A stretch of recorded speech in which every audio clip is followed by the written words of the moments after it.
अस्सलाम वालेकुम रहमतुल्लाहि व बरकातुहू। व्यूअर्स, ये जो वीडियो है इसमें हम लोग डिस्कस करेंगे अभी वेरीगॉन थ्योरम। अब वेरीगॉन थ्योरम जो है ये होता क्या है, सिंपल सा थ्योरम है, लेकिन इसको हमेशा से आपने माइंड में रखना है। वेरीगॉन थ्योरम ये जो है, the movement about a point of the resultant of system of congruent forces is equal to the sum of the movement of their forces about the same point. कहने का उसका मतलब ये है कि आपके पास ये कोई पॉइंट ओ है, फिगर को देखें तो इस पॉइंट के ऊपर ये फिगर जो ओ दी गई है, इसको मैं थोड़ा सा एडजस्ट कर लूँ।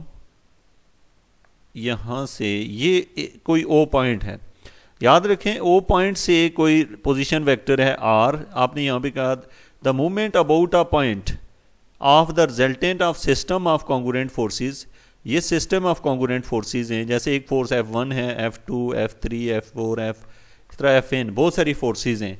वो किसके ऊपर लग रही हैं? एक पॉइंट के ऊपर अप्लाई हो रही हैं, और वो पॉइंट जो है किसी पोजीशन वेक्टर के लिहाज से ये को ओ से लेके यहाँ तक उसका डिस्टेंस, और इसके ऊपर फोर्सेस अप्लाई हो रही हैं।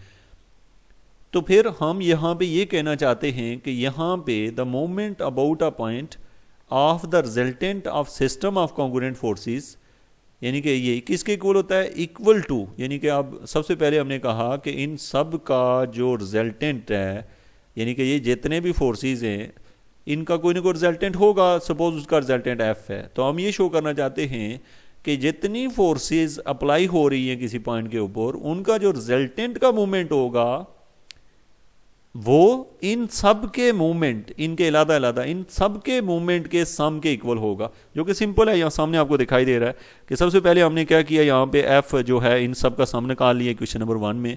फिर हमने क्या किया, आर क्रॉस एफ किया हुआ है। व्यूवर्स, आर जो है ना, आर यहाँ से यहाँ तक पोजीशन वेक्टर है, इधर भी किया उधर भी किया। अब आर सब के साथ लिख दिया। याद रखें आर क्रॉस एफ को एम कहते हैं, ये भी एम बन गया। ये जो इधर वाला आर क्रॉस F1 है, आर क्रॉस F2 है, ये जो हमारे पास है, इस आर को ना हमने इससे भी मल्टीप्लाई किया, दूसरे से भी, तीसरे से, चौथे से, तो बहुत सारे सेट बने। एक पहले सेट का M1 रख दिया, M2 रख लिया, M3, MN, ये बहुत सारे रखे। अब इनका ये जो चीज़ है, यानी कि हर फोर्स का अलग अलग मोमेंटम निकालें, हर फोर्स का अलग अलग से मोमेंटम निकालें, और फिर उस मोमेंटम को आप उसमें ऐड कर दें, तो जो टोटल मोमेंटम बनता है, यानी रिजल्टेंट का मोमेंटम और इनका मोमेंटम बराबर होता है। इस चीज़ को नाम देते हैं स्टूडेंट वेरीगॉन थ्योरम। तो आपको ये पता हो व्हाट इज़ वेरीगॉन थ्योरम। तो सिंपल है ये, क्या कि जो फोर्सेस का रिजल्टेंट होता है उसका मोमेंट इक्वल होता है, जिन फोर्सेस से वो रिजल्टेंट बना है उन सब के मोमेंट के सम के इक्वल होता है। तो इसे मैं थोड़ा सा नीचे कर दूं, इसको कंप्लीटली आप नोट कर लें।